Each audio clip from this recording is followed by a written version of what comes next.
Y vamos a cambiar de tema. Hoy El Salvador se convirtió en el primer país en adoptar al Bitcoin como moneda de curso legal, es decir, ya permite que la criptomoneda se utilice para cualquier transacción. La medida fue impulsada por el propio presidente Nayib Bukele, quien busca que más salvadoreños se integren en la economía formal, pues se calcula que solo el 30% de ellos tienen una cuenta en el banco. La estrategia, que también busca atraer a empresarios, ha causado bastante confusión y sobre todo desconfianza porque consideran que es peligrosa para la economía. ¿Por qué peligrosa? ¿Cuáles son los riesgos o los posibles beneficios de utilizar Bitcoin? Bueno, justo para entenderlo, saludamos y con mucho gusto vía Zoom a Etienne Luque Farías. Él es abogado constitucionalista, pero también asesor en criptomonedas. Etienne, qué gusto saludarte. ¿Cómo estás? Muy buenas noches. Hola Juan, ¿cómo estás? Muy buena noche. Hola Azul, un Hola, gusto buenas estar noches. Oye, Etienne, bueno, pues antes de entrarle de lleno a la materia sobre pues cómo El Salvador ya formaliza como moneda al Bitcoin y todo lo que esto pues trae como desconfianzas por parte no solo de la población, sino de inversores o de autoridades, porque podría dar curso a operaciones con recursos de procedencia ilícita. Explícanos qué es el Bitcoin, quién sostiene a esta moneda, quién la usa, cómo se compra, cuánto vale, ¿es segura? ¿No lo es? Vamos a hacer un poquito de historia rápida. El Bitcoin nace como parte de un movimiento anarquista que trata de poner en tela de juicio al sistema financiero después de la crisis de 2008, ¿no?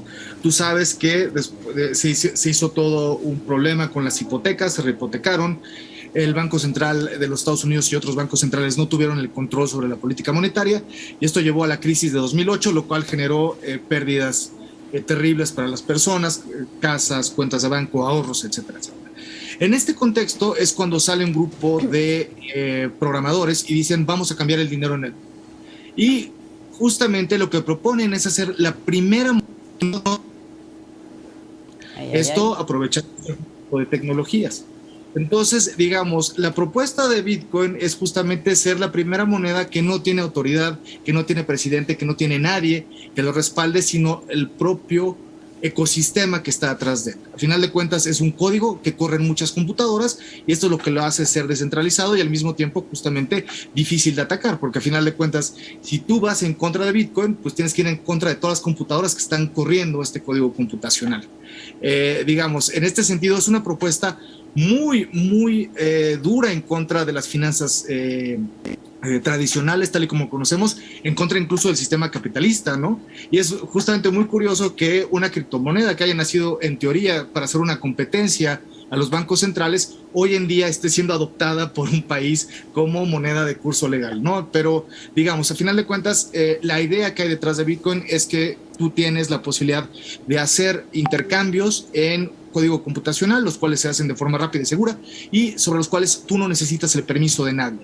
Al final de cuentas, tal y como se vende Bitcoin hoy en día, es la posibilidad de que tú tengas acceso a tus propios fondos cuando tú quieras y como tú quieras, y además con la seguridad de que nadie te los puede quitar, toda vez que están respaldados por tecnología que impide propiamente cualquier tipo de confiscación o robo, salvo que exista algún tipo de violencia física. Pero entonces, Etienne, ¿qué implica para un país tomar las medidas que está tomando en este momento El Salvador? ¿Qué riesgos tiene? En todo caso, ¿qué retos, qué lagunas se tienen ahí que llenar en el camino? Eso está muy interesante. Digamos, El Salvador, yo creo que derivado del tamaño de su economía, se permitió la oportunidad de abrir al Bitcoin, tomando en consideración que es una forma de transacción que ha acumulado mucho capital. Entonces, a final de cuentas, hay mucho dinero detrás de esto que ha sido invertido justamente por las personas que prefieren cambiar su dinero, sus billetes por esta criptomoneda. Y segundo, apostando a la creación de nuevas economías en una base cripto.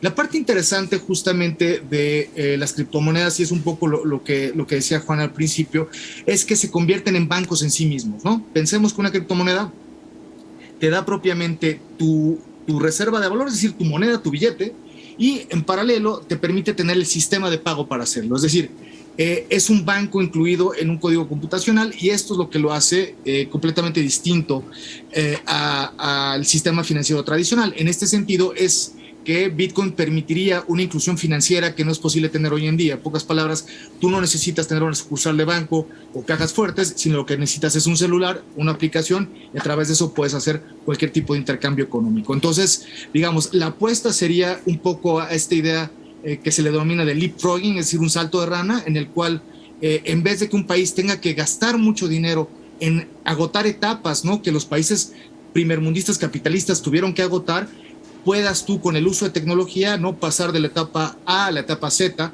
sin tener que agotar las demás etapas, y esto además en una perspectiva de democratización y de apertura y bancarización de personas que nunca lo han sido, ¿no? Entonces, sí hay una idea profundamente democrática detrás de esto que me parece muy interesante. Oye, tío, nos queda muy poco tiempo, pero ¿qué pasa con la normatividad internacional con respecto al lavado de dinero o incluso financiamiento a agrupaciones terroristas? Eso está buenísimo.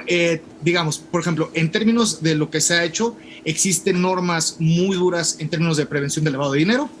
En el caso mexicano se da, es decir, todos aquellos que tengan operaciones en criptomonedas tienen que hacer reportes a las unidades de inteligencia financiera. Segundo, dependiendo del tipo de criptomoneda, son blockchains que son pseudónimas y no anónimas. Entonces, en este sentido, no es tan fácil como pareciese. Es decir, en Bitcoin específicamente es muy difícil hacer algún tipo de este tipo de operaciones. Existen otras criptomonedas como Monero, por ejemplo, que sí te lo permiten hacer.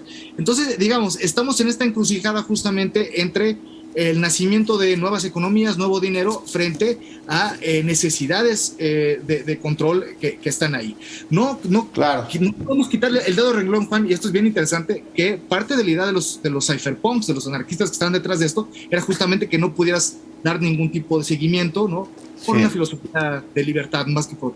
Pues estaremos viendo qué sucede allá en El Salvador con el Bitcoin. Por lo pronto, Moody's decidió rebajar la calificación crediticia soberana para El Salvador después de haber tomado esta decisión. Muchas gracias, Etienne. Entre otros retos que va a tener que meter. Etienne, muchas gracias, muy buenas noches.